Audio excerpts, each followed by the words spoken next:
Dans un vacarme assourdissant, l'aéroport vibrait d'une énergie frénétique, un tourbillon de vies croisées, de valises traînées et d'annonces criardes. Au cœur de cette tempête humaine, deux adolescents noirs, Marcus et Lila, se tenaient droits, calmes, presque invisibles dans la foule. Leurs billets de première classe serrés dans leurs mains, ils portaient un cadeau précieux, une peinture à l'huile soigneusement emballée, destinée à leur grand-père pour son anniversaire.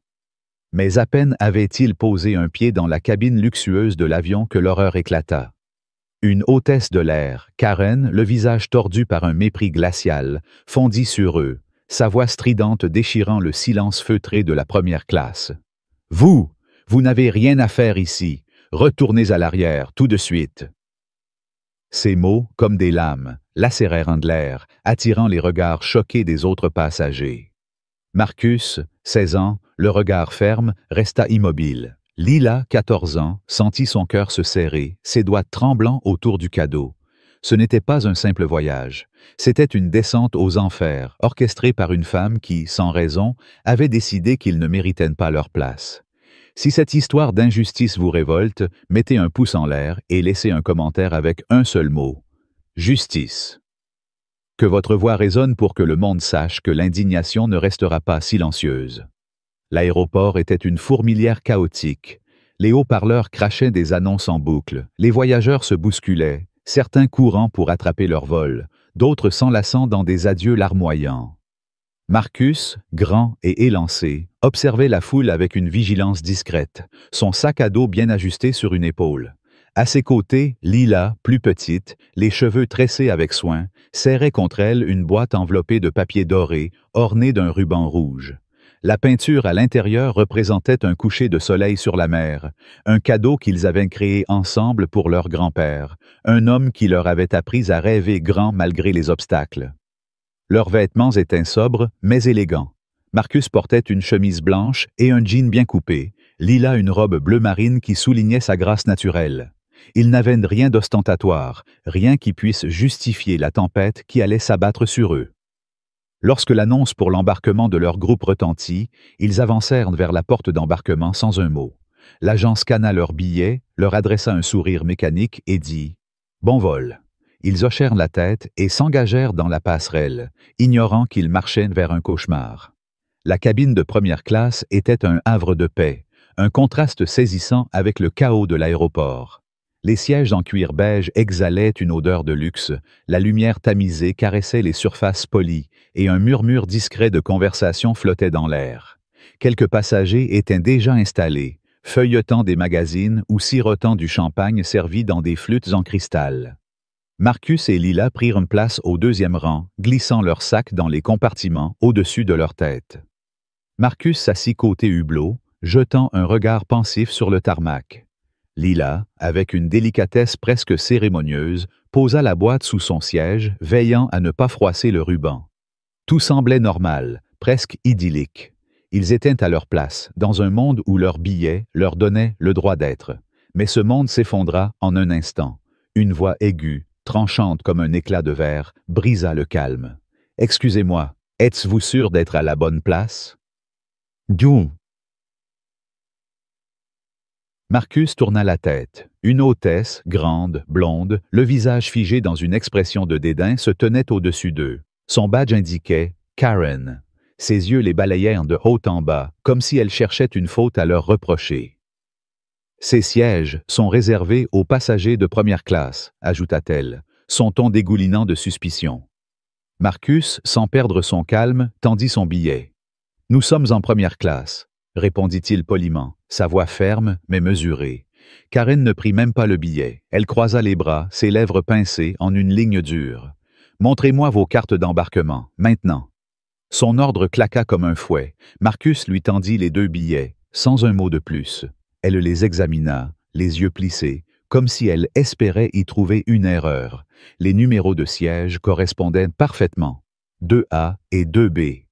Pourtant, son expression ne s'adoucit pas. Elle rendit les billets d'un geste sec. « Très bien, je vérifiais, c'est tout », marmonna-t-elle avant de s'éloigner, ses talons claquant sur le tapis.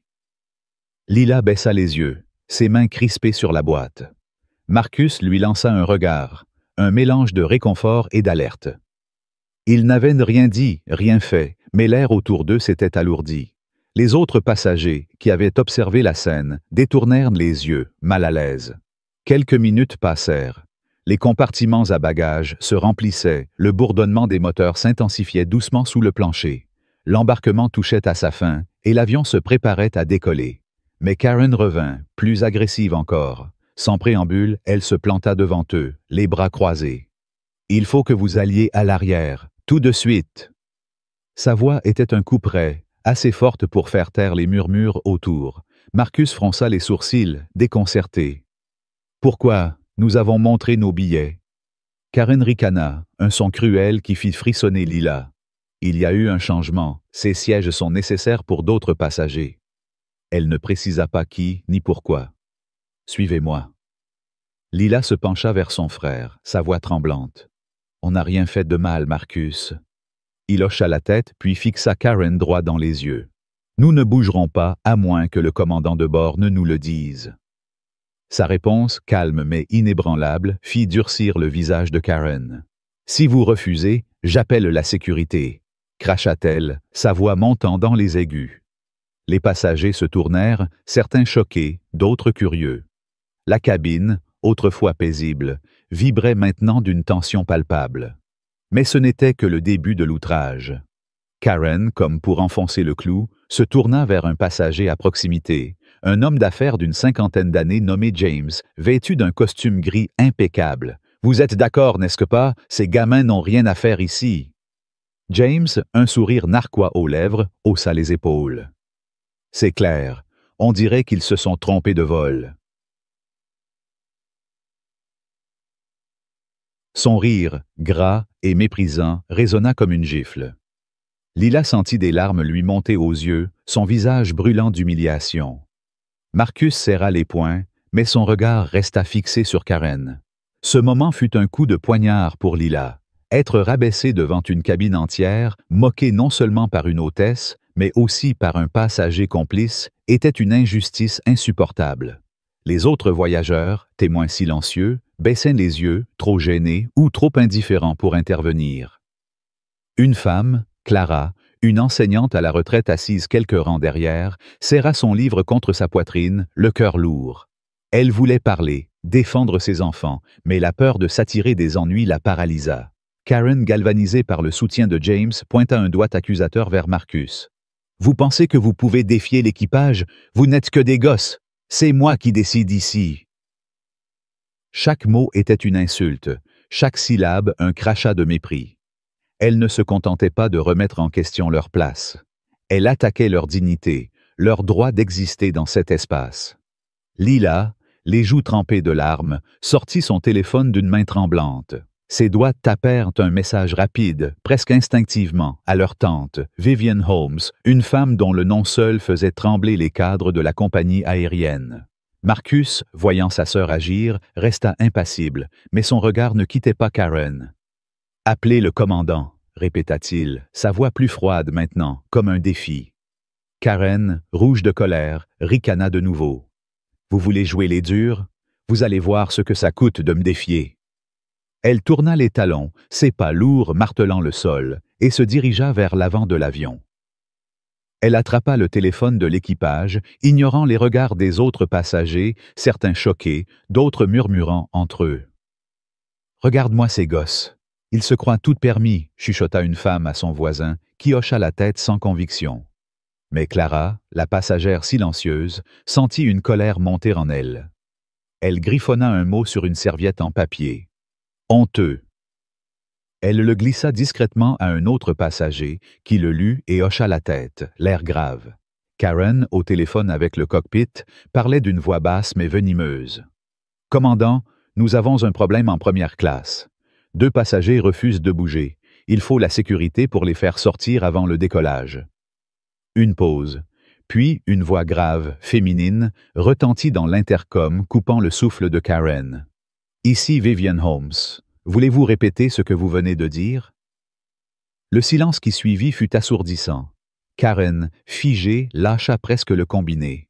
Son visage perdit toute couleur. Elle tourna lentement la tête vers Marcus et Lila, qui la regardaient, immobiles, leurs yeux pleins d'une force tranquille. « Holmes » murmura-t-elle, comme si le nom lui brûlait la langue. « Oui, Vivian Holmes » répondit la voix glaciale.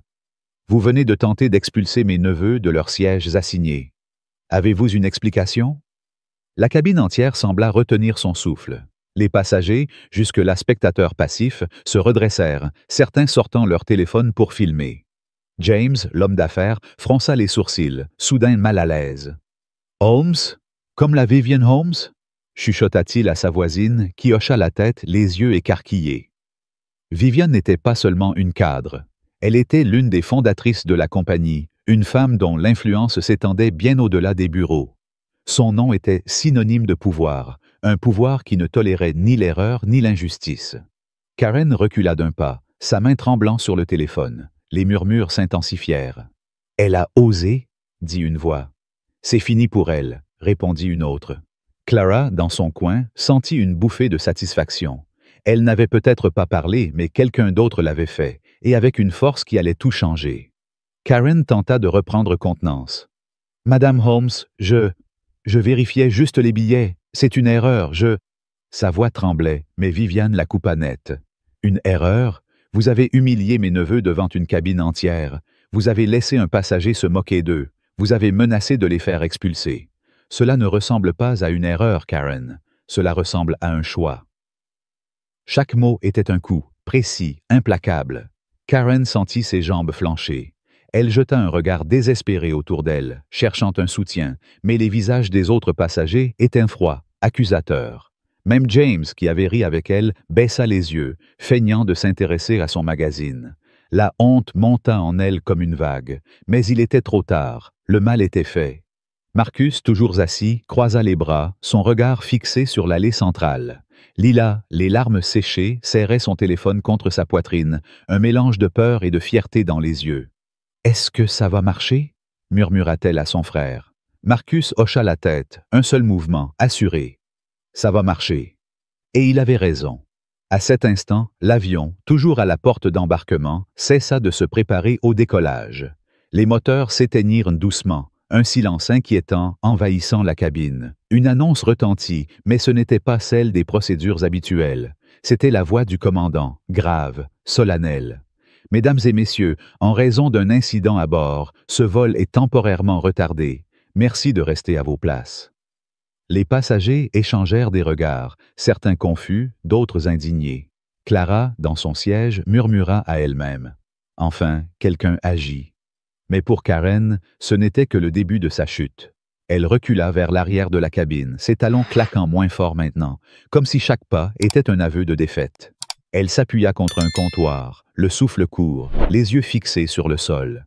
Elle avait cru pouvoir contrôler la situation, imposer son autorité, prouver qu'elle était intouchable, mais elle avait sous-estimé Marcus et Lila. Elle avait sous-estimé Vivian, et maintenant, elle allait payer le prix. Lila leva les yeux vers Marcus, sa voix à peine audible. « Pourquoi elle nous déteste autant ?» Marcus ne répondit pas tout de suite. Il regarda par le hublot, où le tarmac semblait figé, comme si le monde entier attendait la suite. « Certains n'ont pas besoin de raison, » dit-il enfin. « Ils veulent juste se sentir supérieurs. » À quelques rangs de là, Clara, la passagère silencieuse, griffonna un autre mot sur sa serviette. « Courage. » Elle le tendit à un adolescent assis à côté d'elle, qui le lut et sourit faiblement. Ce geste, discret, était un signe que l'indignation grandissait, que la cabine n'était plus un simple théâtre de l'injustice, mais le début d'une révolte silencieuse. Karen, dans son coin, sentit les regards peser sur elle. Les murmures s'amplifiaient, comme une marée montante. Elle voulut parler, se justifier, mais sa gorge était nouée. Elle avait toujours cru que son uniforme, son badge, sa voix lui donnaient un pouvoir absolu. Mais ce pouvoir s'effritait, seconde après seconde, sous le poids d'une vérité qu'elle ne pouvait nier. Elle avait attaqué 2 adolescents sans raison, les avait humiliés devant des dizaines d'étrangers et avait laissé un homme comme James se joindre à son mépris. Et maintenant, Vivian Holmes, une femme dont le nom était une légende, avait pris la parole. L'avion ne décollerait pas, pas encore, pas tant que justice ne serait pas rendue, Mais l'injustice n'était pas encore terminée. Alors que Karen tentait de se ressaisir, un autre membre de l'équipage, une jeune hôtesse nommée Sarah, s'approcha discrètement d'elle. « Tu n'aurais pas dû les provoquer, » murmura-t-elle. « Mais franchement, ils n'ont pas l'air d'appartenir à la première classe. »« Mon monsieur. » Ces mots, chuchotés mais assez forts pour être entendus par un passager à proximité, déclenchèrent une nouvelle vague de colère. L'homme, un professeur d'université nommé Philippe, se tourna brusquement. « Pardon? Vous osez dire ça après ce qu'on vient de voir? » Sa voix, claire et indignée, fit sursauter Sarah, qui recula, rouge de honte.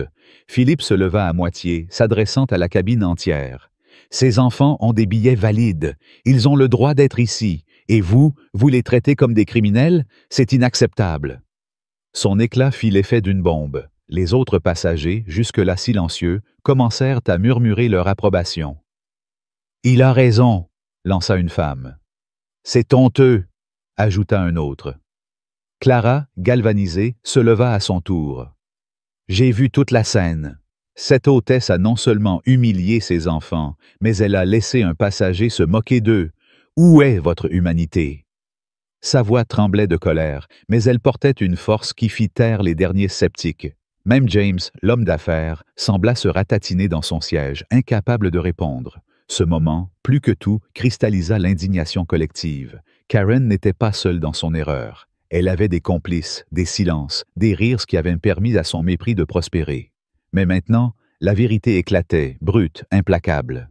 L'avion restait cloué au sol, les moteurs silencieux, les portes fermées. Le commandant de bord, un homme d'une 50aine d'années nommé Thompson, sortit du cockpit, son visage grave. Il s'avança vers Marcus et Lila, ignorant Karen. « Je suis désolé pour ce qui s'est passé, » dit-il, sa voix basse mais sincère. « Est-ce que tout va bien? » Marcus hocha la tête. « Oui, commandant, merci. » Thompson se tourna alors vers Karen, toujours à l'arrière. « Mademoiselle, retournez au galet. Nous parlerons plus tard. » Son ton était calme, mais il portait une autorité qui ne laissait place à aucune discussion. Karen, les lèvres tremblantes, obéit, disparaissant derrière un rideau. Les passagers la suivirent des yeux, certains avec mépris, d'autres avec une pitié froide. La cabine était maintenant un tribunal improvisé, chaque regard, chaque murmure, un verdict. Marcus et Lila, au cœur de tout cela, restaient les seuls à ne pas plier. Leur silence n'était pas de la faiblesse, mais une force que Karen n'avait pas anticipée. Et Viviane, quelque part dans l'ombre, orchestrait la suite. L'avion ne bougerait pas encore, pas tant que l'injustice ne serait pas corrigée. Et pour Karen, le pire était encore à venir. L'onde de choc provoquée par la voix de Vivian Holmes dans l'intercom continuait de résonner dans la cabine de première classe, figée dans un silence oppressant. Karen, reléguée à l'arrière, n'était plus l'hôtesse arrogante qui, quelques minutes plus tôt, régnait sur l'avion comme une reine autoproclamée. Son visage, blême, trahissait une panique grandissante, ses mains crispées sur le bord d'un comptoir comme si elle cherchait à s'ancrer dans une réalité qui lui échappait. Les passagers, autrefois spectateurs passifs, étaient maintenant juges, leurs murmures formant un chœur accusateur. Marcus et Lila, toujours assis au deuxième rang, incarnaient une dignité inébranlable, leur regard fixé sur l'allée centrale où l'injustice avait éclaté. Mais la tempête ne faisait que commencer.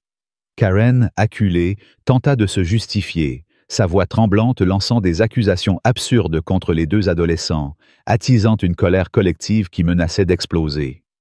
Et lorsque Sarah, une autre hôtesse, osa murmurer son soutien à Karen, un cri d'indignation déchira la cabine, transformant l'avion en un tribunal où la vérité, brutale et implacable, réclamait justice.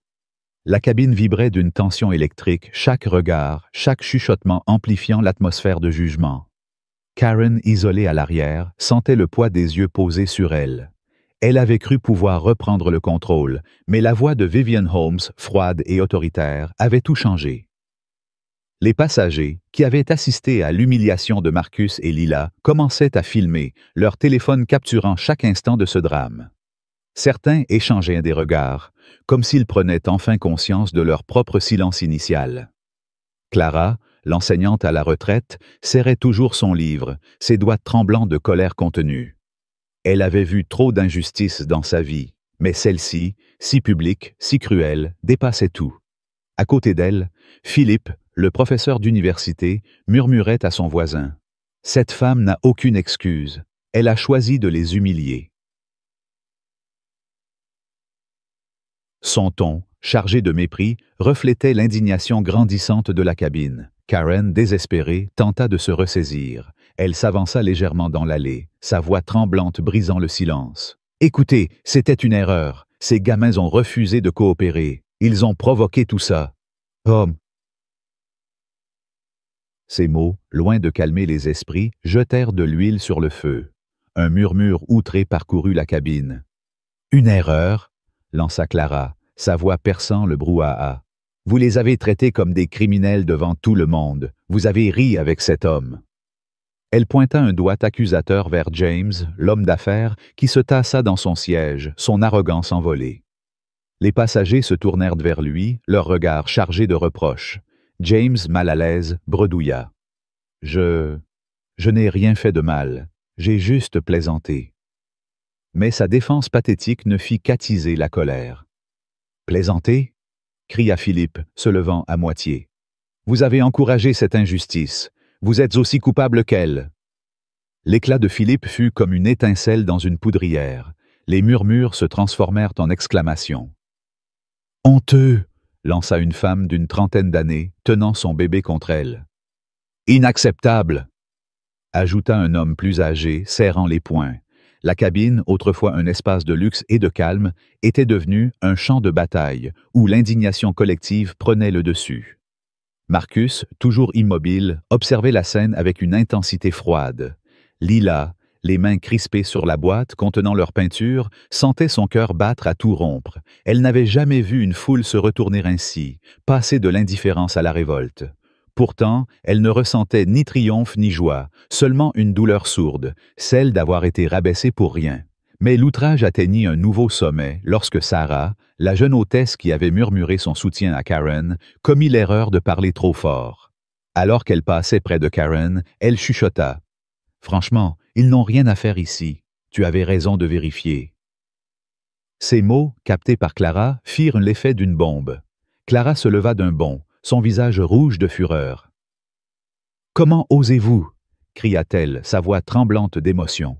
« Vous soutenez cette injustice? Vous pensez que ces enfants ne méritent pas leur place à cause de leur apparence? » Sarah, prise au dépourvu, recula, ses joues s'empourprant. « Je ne voulais pas dire ça, » balbutia-t-elle, mais sa voix fut noyée par les protestations des passagers. « Dégoûtant, » lança Philippe. « Vous êtes aussi complice, » ajouta une jeune femme, brandissant son téléphone pour filmer Sarah.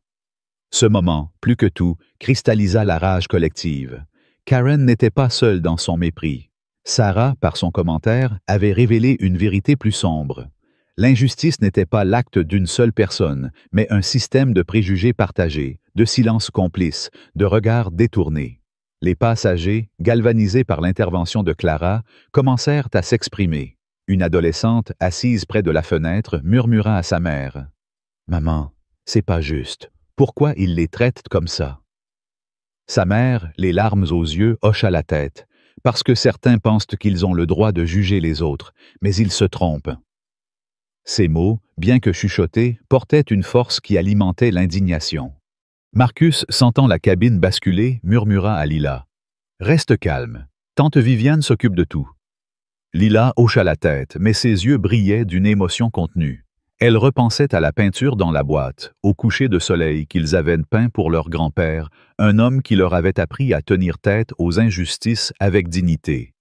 Ce cadeau, symbole de leur amour, avait été souillé par les mots de Karen, par le rire de James, par le murmure de Sarah. Pourtant, ils n'avaient pas plié. Ils étaient toujours là, dans leur siège, leur billet valide comme une armure invisible. Soudain, la porte du cockpit s'ouvrit et le commandant Thompson, un homme d'une cinquantaine d'années aux tempes grisonnantes, apparut. Son visage était impassible, mais ses yeux trahissaient une gravité profonde. Il avança lentement vers le deuxième rang, ignorant Karen et Sarah. Les passagers retinrent leur souffle, leur téléphone toujours en l'air. Thompson s'arrêta devant Marcus et Lila, inclinant légèrement la tête. « Je m'excuse sincèrement pour ce qui s'est passé, dit-il, sa voix basse mais claire. Vous êtes à votre place. Est-ce que tout va bien? Marcus, toujours maître de lui, répondit « Oui, commandant, merci ». Lila, les lèvres tremblantes, hocha la tête sans parler. Thompson se tourna alors vers l'arrière, où Karen se tenait, prostrée. « Mademoiselle, vous êtes relevée de vos fonctions. Retournez au galet et attendez mes instructions. » L'ordre, prononcé avec une autorité calme, fit l'effet d'un coup de tonnerre. Karen, les jambes flageolantes, obéit sans un mot, disparaissant derrière le rideau du galet. Les passagers la suivirent des yeux, certains avec un mépris glacial, d'autres avec une satisfaction contenue. Sarah, restée près du galet, baissa la tête, consciente que son commentaire l'avait exposée. Clara, toujours debout, murmura à Philippe. « Enfin, quelqu'un agit, mais ça ne suffit pas, cette femme doit répondre de ses actes. » Philippe hocha la tête. « Et elle le fera. Vivian Holmes ne laissera pas ça passer. » L'intercom crépita de nouveau, et la voix de Vivian revint, plus tranchante encore. « Mesdames et messieurs, ici Vivian Holmes, directrice exécutive de cette compagnie. Ce vol est officiellement retardé jusqu'à ce que l'incident soit résolu. L'hôtesse responsable, Karen Dubois, est suspendue avec effet immédiat. Une enquête complète sera menée, et je m'assurerai personnellement que justice soit rendue. » Un frisson parcourut la cabine. Les passagers échangèrent des regards, certains choqués, d'autres applaudissant doucement. Clara, les larmes aux yeux, murmura « C'est ça la justice ». Mais pour Karen, ces mots étaient une sentence. Elle s'effondra sur un siège d'équipage, ses mains couvrant son visage, incapable de supporter le poids des regards. Mais l'indignation ne s'arrêta pas là. James, l'homme d'affaires, tenta de sauver la face en chuchotant à son voisin. « Tout ça est exagéré. Ce n'était qu'une vérification. Ces gamins en font trop. » Ces mots, maladroits et arrogants, furent entendus par une passagère, une jeune avocate nommée Sophie, assise juste derrière. Elle se tourna brusquement, son regard perçant. « Exagéré ?» lança-t-elle, assez fort pour attirer l'attention. « Vous avez ri pendant qu'une enfant pleurait. Vous avez soutenu cette femme pendant qu'elle les humiliait. Et maintenant, vous osez dire qu'ils en font trop ?» Sa voix, vibrante de colère, fit taire James. Il ouvrit la bouche pour répondre, mais aucun mot ne vint. Les passagers autour applaudirent Sophie, leur claquement de mains résonnant comme un verdict. « Bravo !» cria un homme. « Il faut arrêter de tolérer ça !» ajouta une femme. Ce moment transforma la cabine en un véritable tribunal. Karen, à l'arrière, n'était plus seulement une hôtesse en disgrâce. Elle était le symbole d'un système brisé, d'un pouvoir mal utilisé, d'un mépris qui n'avait plus sa place. Sarah, consciente de son erreur, tenta de s'éclipser, mais les regards la suivirent. Elle n'était plus une simple collègue de Karen, elle était une complice, exposée par sa propre imprudence. Clara, galvanisée par l'élan collectif, s'adressa à Sophie. « Merci d'avoir parlé. J'aurais dû le faire plus tôt. » Sophie hocha la tête. Il n'est jamais trop tard pour dire la vérité. Marcus et Lila, au cœur de cette tempête, restaient silencieux. Marcus, les bras croisés, observait l'allée avec une intensité qui imposait le respect. Lila, les doigts serrés sur la boîte, sentait une force nouvelle monter en elle. Ils n'avaient pas crié, pas menacé, pas cédé. Leur calme était une arme, et Vivian, leur tante, était leur bouclier. Mais l'injustice avait laissé des cicatrices. Lila repensait aux mots de Karen, aux rires de James, aux murmures de Sarah. Chaque insulte, chaque regard méprisant était une blessure. Pourtant, ils étaient toujours là, dans leur siège, leur billet valide comme une preuve de leur droit d'exister. Un nouveau passager, un homme d'une quarantaine d'années nommé Antoine, se leva soudain. « J'ai tout vu, dit-il, s'adressant à la cabine. Ces enfants n'ont rien fait de mal. Ils ont été attaqués sans raison, et personne n'a rien dit au début, moi y compris. Mais maintenant, ça suffit. Cette compagnie doit répondre de ce qui s'est passé. » Sa voix, forte et vibrante, ralluma l'indignation. Les passagers applaudirent, certains criant leur soutien. « Justice !» lança une femme. « Plus jamais ça !» ajouta un autre. Antoine se tourna vers Marcus et Lila, inclinant la tête. « Vous êtes plus forts que nous tous. Merci de ne pas avoir cédé. » Marcus hocha la tête, un geste simple mais chargé de reconnaissance. Lila, les larmes aux yeux, murmura « Merci ». L'intercom crépita une dernière fois. La voix de Vivian, toujours aussi froide, s'éleva. « Karen Dubois, Vous êtes officiellement relevé de toutes vos fonctions. Une équipe de sécurité vous attendra à l'atterrissage. Cette compagnie ne tolère pas les comportements discriminatoires. À tous les passagers, je m'excuse pour cette expérience. Nous ferons mieux. Un silence suivit, puis une vague d'applaudissements éclata, spontanée, puissante. Clara, Philippe, Sophie, Antoine, tous se joignirent à ce chœur. Un cri de victoire pour la justice naissante. Karen à l'arrière s'effondra davantage, ses épaules secouées par des sanglots silencieux. Elle avait tout perdu, son autorité, sa carrière, sa dignité, et elle savait que ce n'était que le début. Sarah, restée près du galet, tenta de se faire oublier, mais les regards des passagers la transperçaient. Elle avait cru pouvoir soutenir Karen en secret, mais son murmure avait été entendu, et maintenant, elle était exposée. Un membre de l'équipage, une hôtesse nommée Élise, s'approcha d'elle.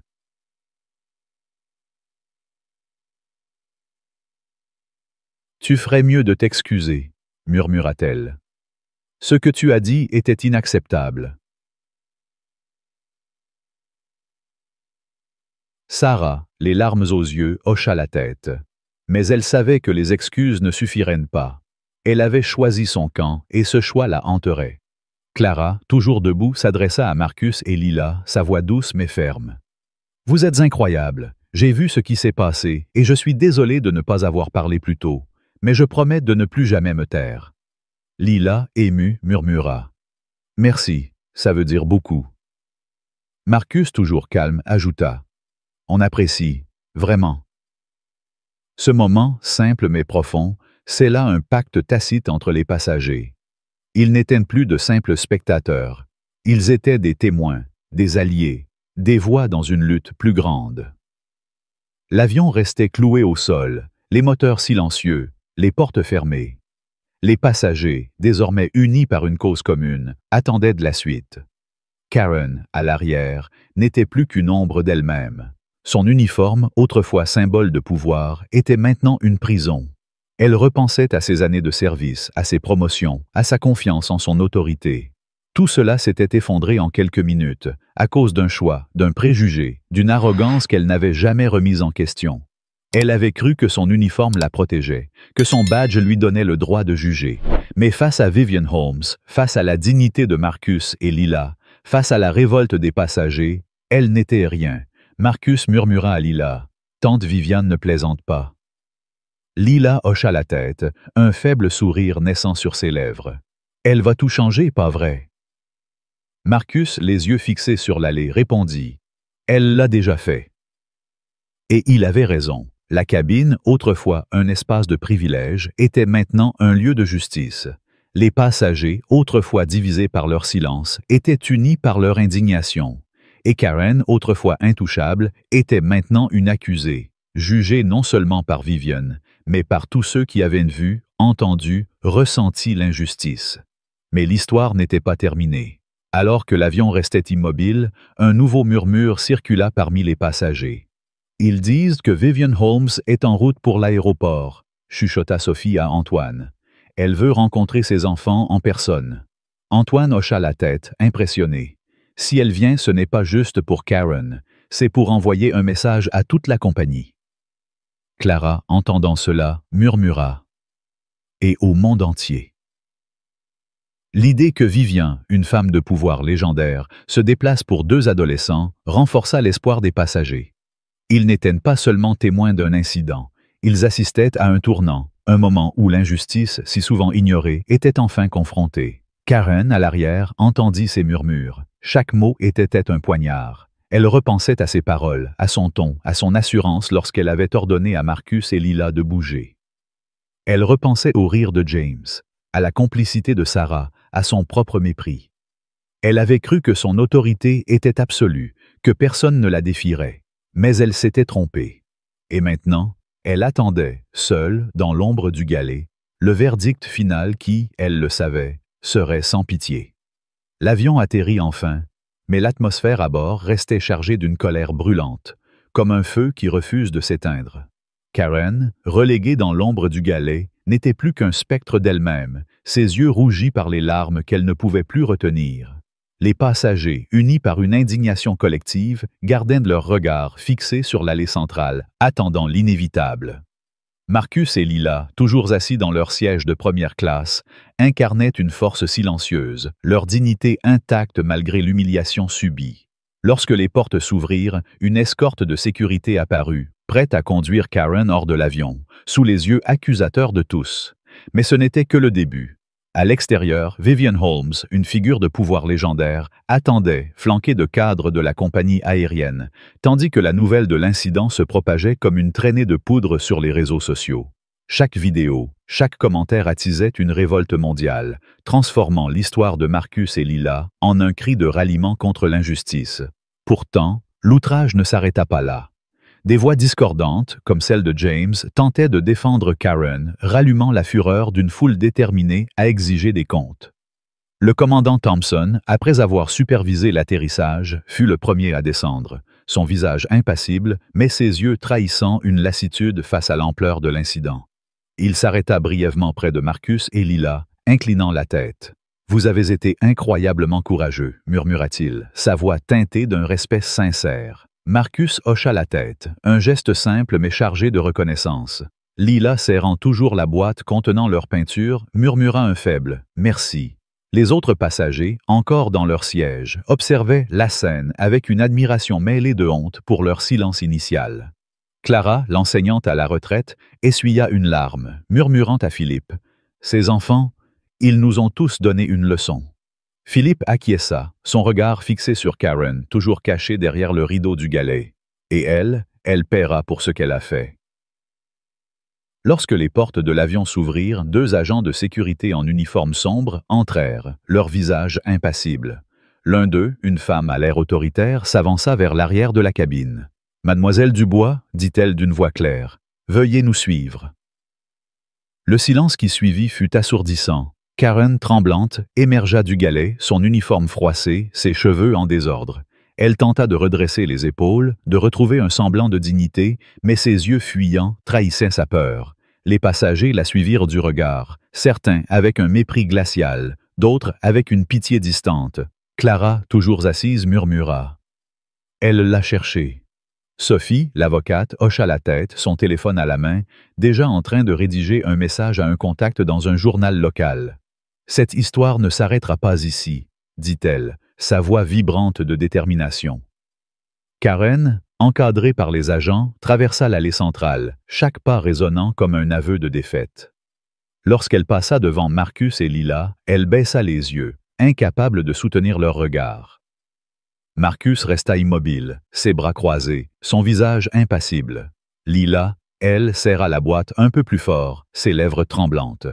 Elle repensait aux mots de Karen, à son ton cinglant, à la façon dont elle avait tenté de les chasser de leur siège, comme s'ils n'étaient rien. Ce moment, cette marche de la honte, était une petite victoire, mais il ne guérissait pas la blessure. Les passagers, témoins de cette procession, murmurèrent entre eux. « Justice !» chuchota une femme. « Enfin !» ajouta un homme. Mais l'indignation collective était loin de s'apaiser. À l'extérieur, dans le terminal, une foule s'était rassemblée.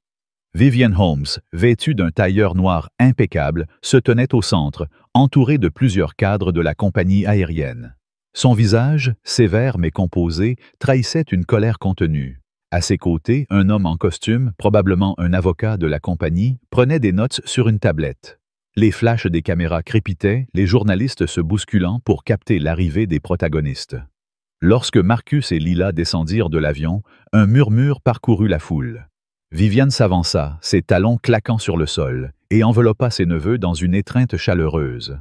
« Vous avez été extraordinaire », murmura-t-elle, sa voix douce mais ferme. Marcus hocha la tête, tandis que Lila, les larmes aux yeux, murmura « Merci, tante Viviane ». Mais l'attention se tourna rapidement vers Karen, qui émergea de la passerelle, encadrée par les agences de sécurité. Les flashs des caméras redoublèrent, capturant son visage blême, ses yeux baissés. La foule, composée de voyageurs, de journalistes et même de quelques employés de l'aéroport, murmura son indignation. « Honteux !» cria une femme. « Démissionnez !» lança un homme. Karen, submergée, tenta de parler, sa voix tremblante. « Je suis désolée. Ce n'était pas mon intention. » Mais ses mots furent noyés par un chœur de protestation. Vivienne, se tournant vers elle, la coupa d'un regard glacial. « Vos excuses arrivent trop tard, mademoiselle Dubois. Vous avez fait un choix, et maintenant, vous en assumez les conséquences. » Ce moment, retransmis en direct sur les réseaux sociaux, déclencha une tempête en ligne. Les vidéos de l'incident, capturées par les passagers, avaient déjà été vues des millions de fois. Les hashtags #Justice pour Marcus et Lila et contre la discrimination dominaient les plateformes, accompagnés de commentaires furieux.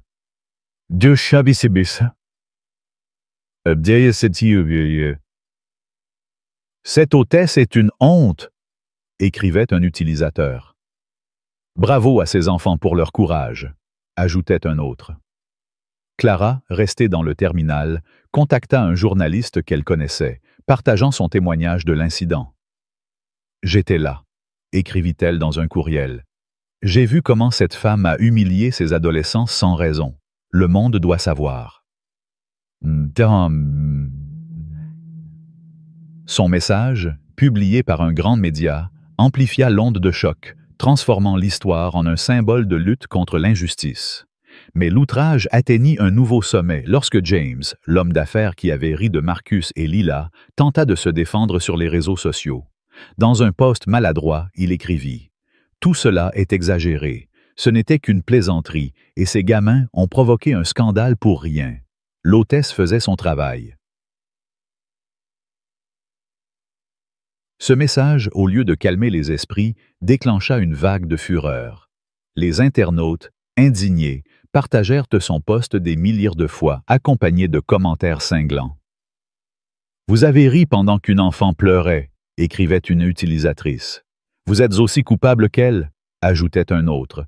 Sophie, l'avocate, repéra le post et le transmit à un collègue spécialisé dans les affaires publiques. « Cet homme pense qu'il peut minimiser ce qu'il a fait », dit-elle à Antoine, le passager qui s'était levé pour défendre Marcus et Lila. « Il va apprendre que ses paroles ont un prix. » Dans le terminal, Vivienne s'adressa à la presse, sa voix claire et autoritaire. « Ce qui s'est passé aujourd'hui est inacceptable. Cette compagnie a une politique de tolérance zéro envers la discrimination, et nous prendrons des mesures immédiates.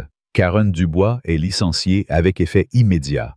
Une enquête interne examinera le comportement de tout le personnel impliqué, y compris ceux qui ont soutenu cette injustice. » Elle marqua une pause, son regard perçant balayant la foule. « Mais plus important encore, je tiens à saluer le courage de mes neveux, Marcus et Lila. Ils ont fait face à l'injustice avec une dignité que peu d'adultes possèdent. Leur histoire est un rappel que nous devons tous nous lever, parler, agir. » Les applaudissements éclatèrent, spontanés, puissants. Les journalistes griffonnaient frénétiquement, tandis que les caméras zoomaient sur Marcus et Lila, debout aux côtés de leur tante, leur visage empreint d'une force tranquille. Mais l'indignation ne s'arrêta pas là. Alors que Karen était conduite à travers le terminal, la foule se mit à scander « Justice! Justice! » Certains brandissaient des pancartes improvisées, portant des messages comme « Non à la discrimination » et « Soutien à Marcus et Lila ». Karen, submergée, trébucha, ses jambes cédant sous le poids de la honte. L'un des agents la soutint, mais son visage restait baissé, incapable de croiser les regards accusateurs.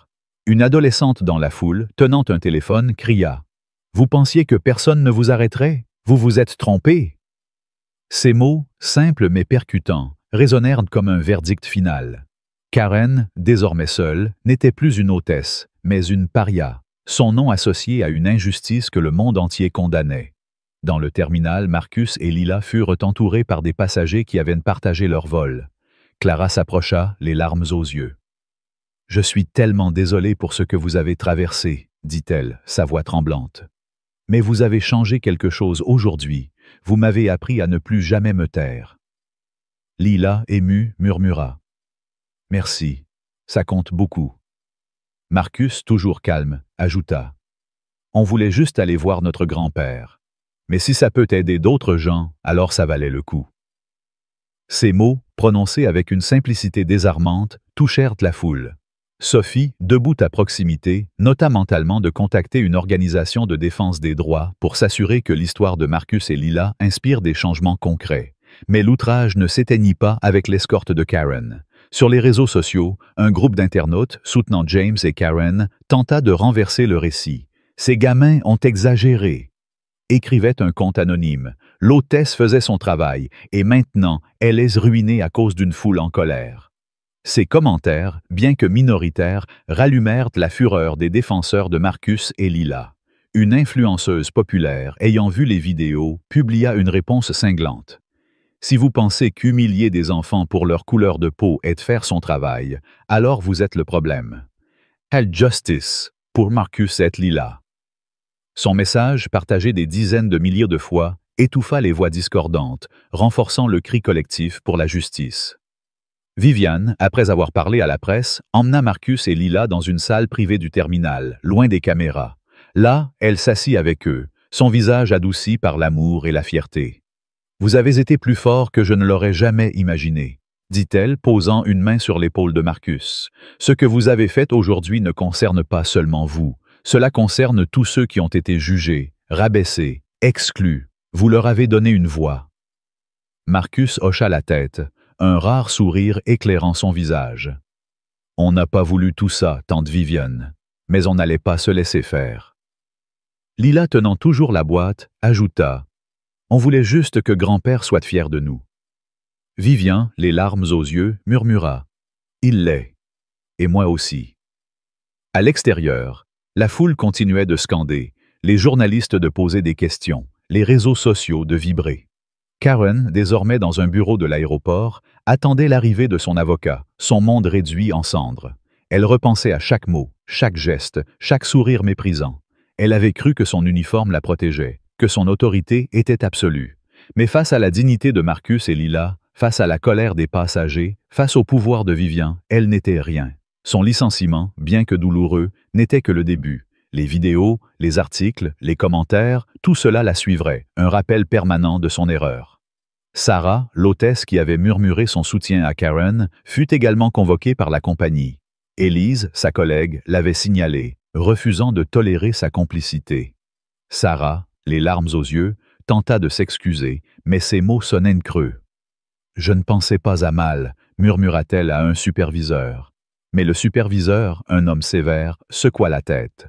« Vos pensées ont des conséquences. Vous aurez l'occasion de vous expliquer lors de l'enquête. » Sarah, comme Karen, comprit que son avenir dans la compagnie était incertain, son murmure imprudent devenu une tache indélébile. Dans la salle privée, Marcus et Lila ouvrirent enfin la boîte, révélant la peinture qu'ils avaient créée pour leur grand-père. Le coucher de soleil, vibrant de rouge et d'orange, semblait briller sous la lumière tamisée. Viviane, émue, murmura « C'est magnifique, il va l'adorer. » Lila, un sourire fragile sur les lèvres, répondit « On espère que ça lui rappellera qu'on ne baisse jamais les bras. » Marcus, regardant la peinture, ajouta « Peu importe ce que les gens pensent de nous, on sait qui on est. » Ces mots, simples mais profonds, résonnèrent comme une promesse, un serment de ne jamais laisser l'injustice les définir.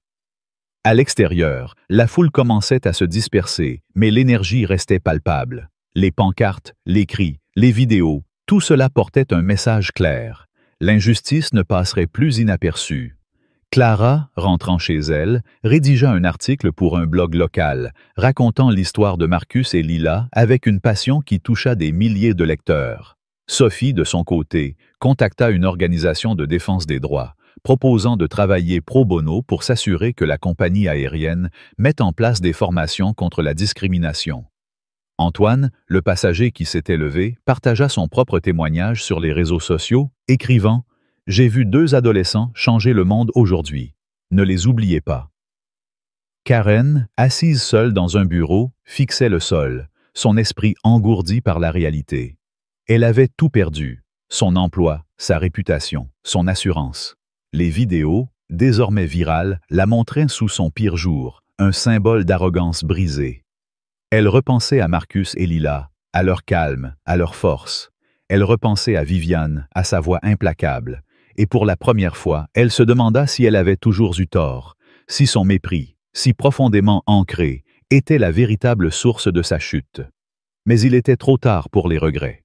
Le monde avait jugé, et le verdict était sans appel.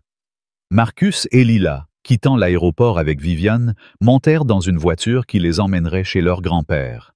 La peinture, soigneusement rangée, était plus qu'un cadeau désormais. C'était un symbole de leur résilience. Ils n'avaient pas crié, pas menacé, pas cédé. Ils avaient tenu bon, et leur silence avait ébranlé un avion, une compagnie, un monde. Alors que la voiture s'éloignait, Lila murmura. « On a fait quelque chose de bien, pas vrai ?» Marcus, regardant par la fenêtre, répondit. « On a fait ce qu'il fallait. » Et dans ces mots, simples mais puissants, résidait toute la vérité. L'histoire de Marcus et Lila, marquée par une injustice criante à bord d'un avion, est un miroir tendu à notre société. Leur confrontation avec Karen, une hôtesse arrogante, et le mépris de certains passagers comme James révèlent une réalité douloureuse. Le préjugé peut surgir n'importe où, même dans un espace censé symboliser le privilège. Ce qui m'a frappé, c'est la dignité de ces deux adolescents face à l'humiliation. Leur calme, leur refus de céder, incarnent une force intérieure que beaucoup d'adultes peinent à égaler. Cette résilience, soutenue par l'intervention décisive de Vivian Holmes, montre que le silence peut être plus puissant qu'un cri, à condition qu'il soit porté par la vérité. Cette histoire m'invite à réfléchir à mes propres réactions face à l'injustice. Combien de fois ai-je détourné le regard, comme certains passagers au début, par peur ou indifférence? L'exemple de Clara, qui surmonte sa timidité pour parler, me rappelle que chaque voix compte. Dans la culture française, où l'on valorise la justice et l'égalité, cette histoire résonne comme un appel à l'action. Elle nous pousse à ne pas tolérer les discriminations, qu'elles soient subtiles ou flagrantes, et à défendre ceux qui sont injustement visés, que ce soit dans un avion, au travail ou dans la rue. La leçon que je retiens est claire. Il faut du courage pour affronter l'injustice, mais aussi de la solidarité pour la vaincre. Marcus et Lila n'ont pas agi seuls. Ils ont été soutenus par Viviane, par les passagers qui se sont levés, par une foule qui a scandé « Justice ». Appliquer cela dans ma vie, c'est m'engager à être attentif aux injustices autour de moi, à parler quand il le faut, et à soutenir ceux qui luttent. C'est aussi reconnaître que mes actions, même petites, peuvent changer la donne, comme un commentaire sur les réseaux sociaux ou une conversation avec un collègue. Si cette histoire vous a touché, si vous croyez en la justice et en la dignité, alors agissez. Cliquez sur « J'aime ». Partagez cette vidéo pour que le message de Marcus et Lila atteigne le monde entier et abonnez-vous pour ne rien manquer. Laissez un commentaire avec un seul mot, justice. Ensemble, faisons entendre nos voix pour un monde plus juste.